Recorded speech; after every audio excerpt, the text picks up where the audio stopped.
Moons of Jupiter, I'm El Masheri, and that means Jupiter in Arabic. I'm an animation student and a HEMA fencer. This is my first time on camera, and I'm terrified.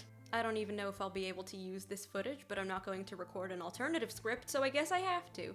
Also, this is probably going to be a way shorter video since I'm not used to this kind of thing. Probably not going to be as refined as my usual videos, because you all know that my usual videos are extremely refined and professional. So I always say I'm a fencer, right? But I never said I was good at it. Am I competitive? Yes. Am I competition? No.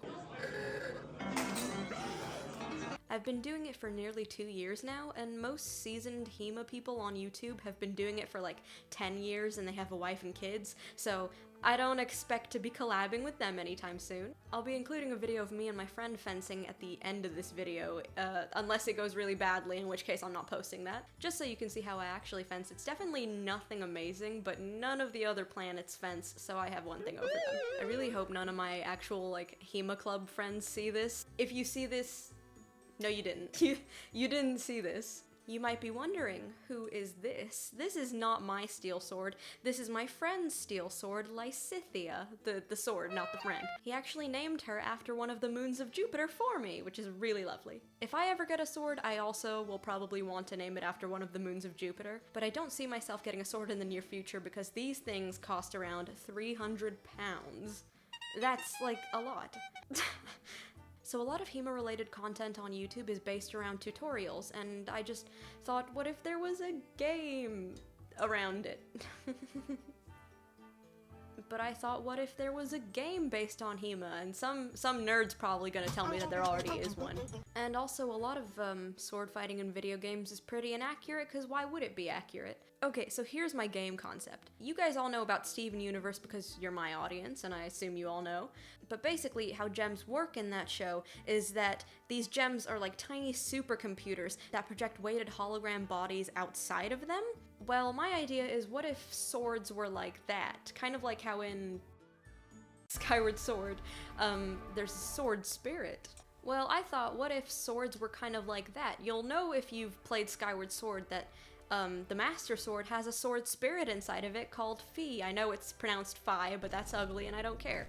So Fi comes out of the Master Sword, but obviously she doesn't use the Master Sword, but I thought, what if she did? I was thinking they're exactly like that, except instead of having somebody else wield them, they wield themselves. Like, a person comes out of the sword, and then they have to use the sword. And if their sword gets damaged, they die. That seems really counterintuitive now that I say it out loud, but it's fine. And like how there are, like, multiple pearls in Steven Universe, there'd be multiple of each kind of sword. For example, this longsword Lysithea would have a person of its own that would have a design similar to this sword. For the world itself, I was thinking it would be a platformer world similar to the world of Grizz, which is a really cool game if you haven't heard of it, but more with a playstyle like Freedom Planet, or I guess Freedom Planet was based off of Sonic, so the idea is that it's a post-apocalyptic Earth, but like a nice post-apocalypse, where everything is really pretty instead of bad. Guns are either gone or forbidden, so people resorted to using swords and blades again, and then something radioactive happened, and now the people are the swords. And then evolution happened, so that species became more intelligent and refined. You'd have a bunch of different characters to play as, sort of like how in Freedom Planet, you get to choose from 4 different characters who all go through the same story but have different levels, depending on who they are. But I'm not doing every sword today because I'm already nervous as it is on camera. So we're starting off with a longsword, which is this thing. Longswords are the most common kinds of sword in the sport of HEMA.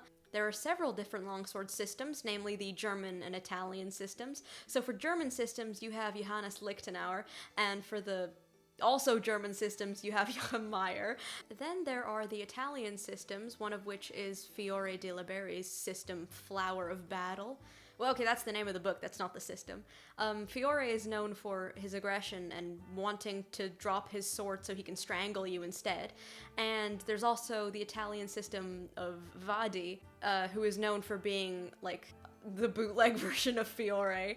So designing a longsword as a human, she's gonna be long. I decided I wanted to give her this old German-looking outfit that you see in the Meyer manual illustrations with big old pants and sleeves. Most steel-safe fencing outfits are actually based on these illustrations. At first, I actually gave her this human design before I decided on making these people not human. I gave her these asymmetrical colors, so I made sure to make her sword match her, kind of like how the Master Sword matches Fee. And you know how some gems are valued higher than others, like how sapphires mean more than a ruby? I feel like longswords wouldn't be very valuable in the sword hierarchy because they're so common. Different types of swords tended to have different uses. Longswords, for example, were for dueling. You're gonna see a lot of that. Most swords were for dueling. Another example is great swords, which is like really big long swords. That's not true.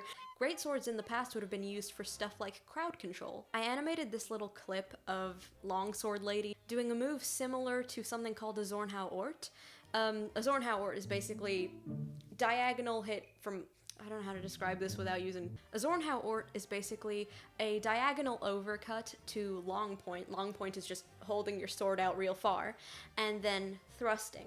While I'm at this, I might as well show you guys some real guards, with help from somebody who knows a little better than me, just in case I'm doing it wrong.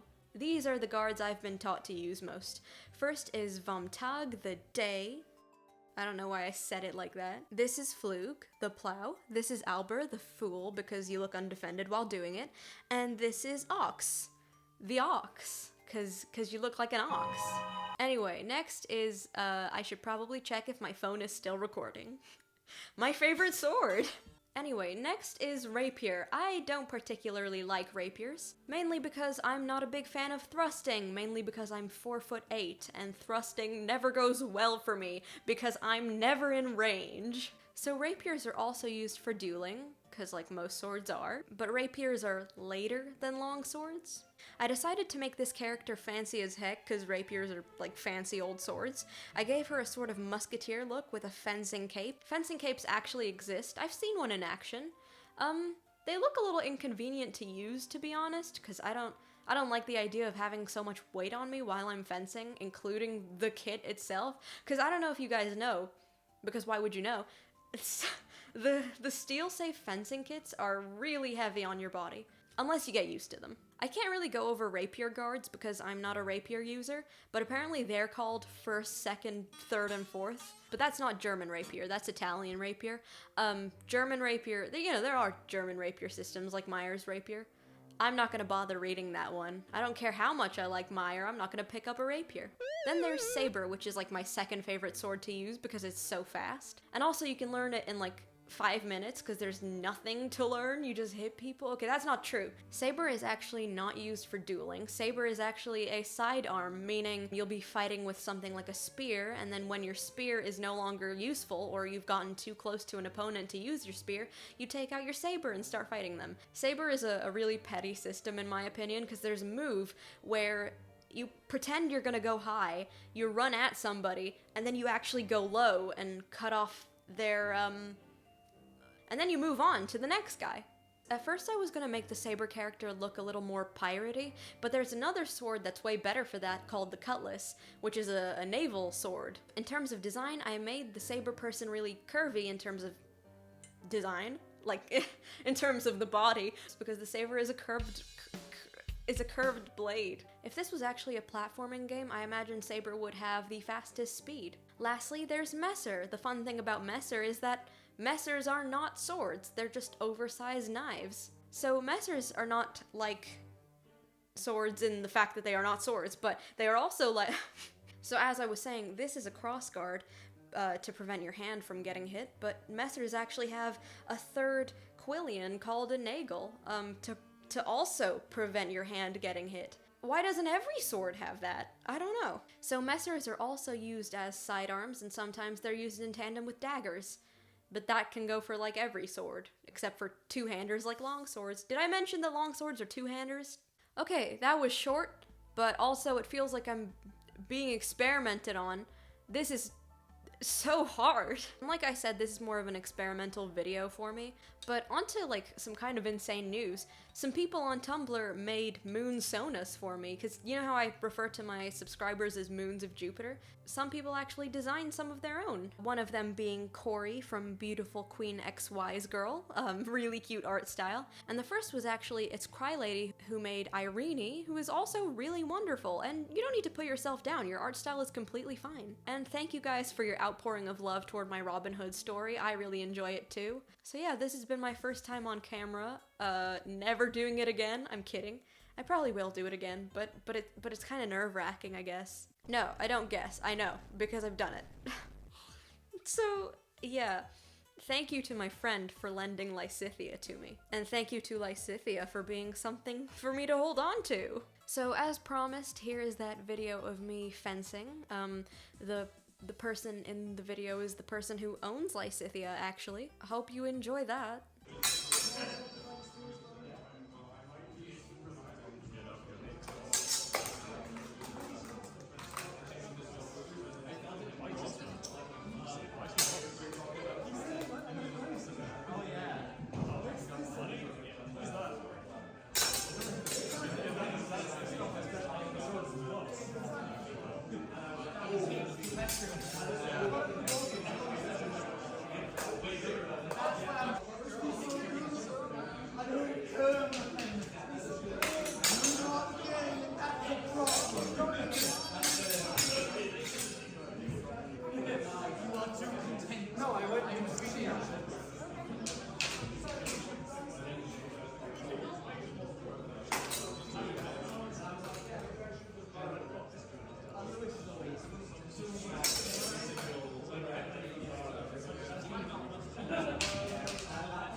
Nice.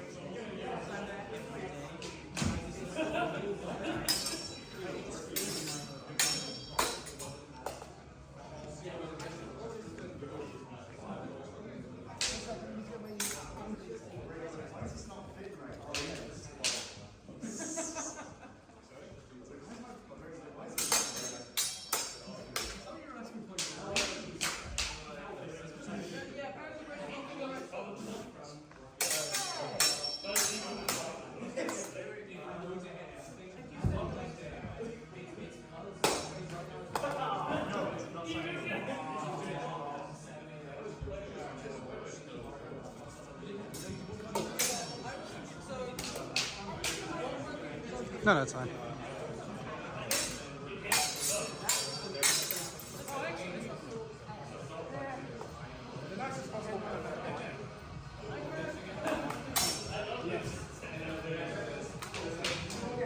So if you like this video, consider joining the orbit, and if not, then